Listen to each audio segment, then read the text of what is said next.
Welcome from Dr. Pepper to Mountain Dew, a board game review. Hello, and welcome from Dr. Pepper to Mountain Dew, a board game review. Today's game is not, and soda is not sponsored. Today, we are reviewing Knitting Circle. It is a game in the Calico universe. It is published by Flat Out Games. It is 1 to 4 players with a 30 to 45 minute playtime. It has pattern building, a rondelle kind of mechanic, and some set collection. I have to admit, I am quite the crafter, so I am a bit of a sucker for anything that is themed knitting, sewing, crochet, kind of crafting. So when I heard that this game was coming out, I immediately knew I had to kickstart it. I did kickstart it, so it does have some extra beanies to it. I do like that so many of the games now have this kind of like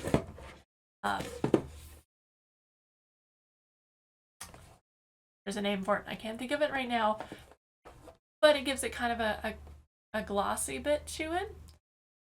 It does make it a little bit harder to film because it does really reflect my lights in this room. I know that this theme is probably not going to be a big one for a lot of people, but even if you're not really into knitting, crafting, it is just a kind of a fun, cozy sort of game. It's a fairly light game.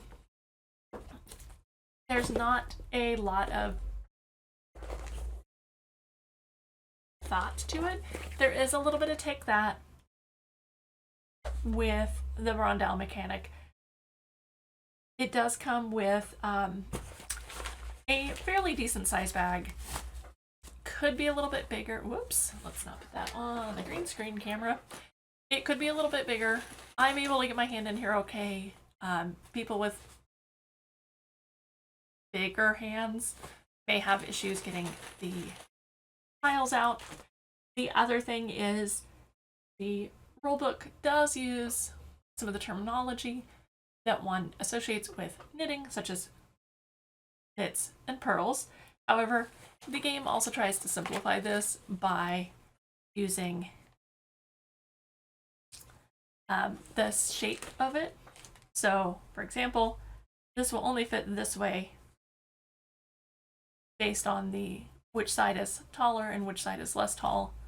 So even if you can't necessarily read, oh, this is knit, this is purl, the dark and the zigzags force it to go the correct direction. So when you're laying these down, you do want to pay attention because there is only going to be kind of one way that it will go. It is easy because they're not super. Of course, I could draw a bunch of the same colors.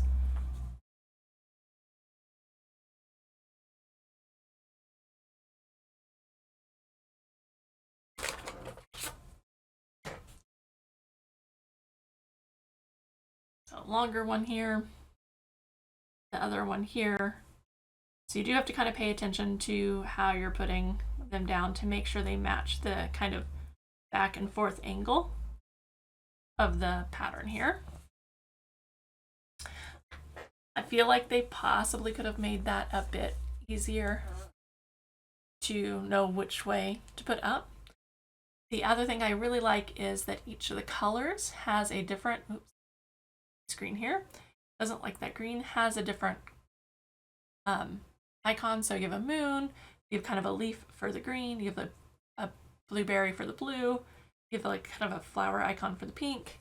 So everything's got its mushroom for purple.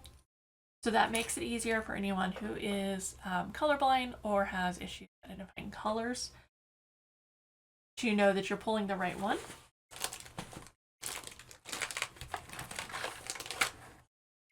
So there is kind of a set collection aspect because the bonus cards are going to want you to have, a certain number of mittens or a certain number of socks or a card that has a certain number of these. or a certain type of pattern, such as stripes, or symmetrical, or color block. The book does a really good job explaining what qualifies as a color block, what qualifies as stripes, what is symmetrical, things like that. So you are going to want to make sure that you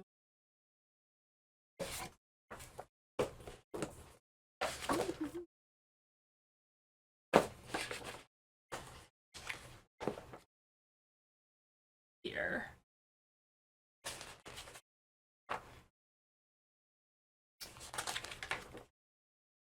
And of course now I can't find it. But we referred back to that page several times, even as it, here we go. I knew there was a whole page for it. But it says, hey, this is a stripe, this is a color block, and then gives you some really good examples of what that looks like and what it is not. So definitely this kind of second to last, third to last page, use it to help make sure that you're meeting the qualifications. The other thing about this game is it does have some achievements and some scenarios. I personally haven't worried about playing this through the scenarios and achievements. It may be something down the line I will possibly play. I personally not a fan of a scenario achievement type game. If I wanted to play that kind of game, I would just play a legacy game. But I know a lot of people like that, so I'm glad that they included it because it only takes an extra couple pages and doesn't hurt the gameplay at all. The other thing is, it is completely symmetrical on the starting. The only difference is which color cat do you want? White, gray, orange, or black?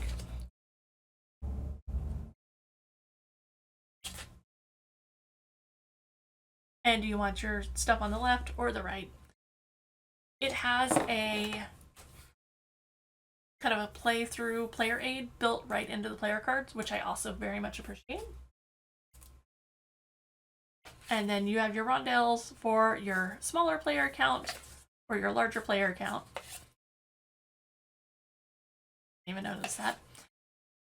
So you have your 3-player, your 4-player, and then your 1 to 2 player.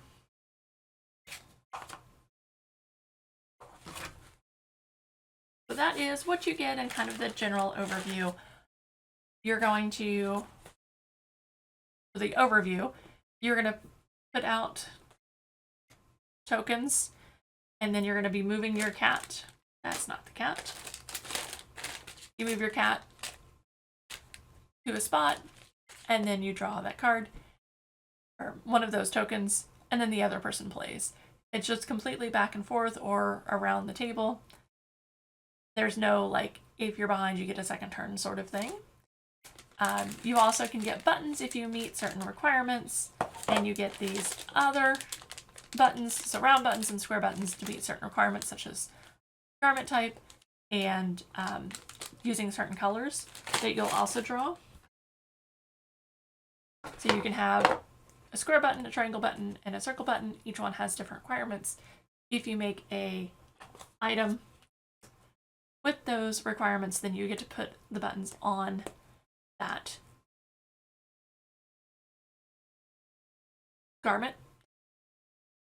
One of the things I had problems with was I wish the cards were a little bit bigger or a little bit longer, so I had a spot to kind of set the buttons, because I was kind of moving things around a bit more as I was playing through and kind of figuring out what I wanted to meet the big cards. But it's just a personal preference thing. So that was Knitting Circle, and I rated this game an orange Fanta. I really like this game. It does what it wants to do. It stays true to the theme without necessarily making it boring. It is, like I said, a light, cozy game. You just something quick, kind of play through it, and then you go bring out your heavier game. Same thing with the Fanta. It's kind of light, refreshing. hits the spot without overstaying itself at all. So that was Knitting Circle by published by Flat Out Games, and I hope you enjoyed this game and soda overview. If you like more, don't forget to follow, and I will see you next time on From Dark to Pepper to Mountain Dew, a board game review.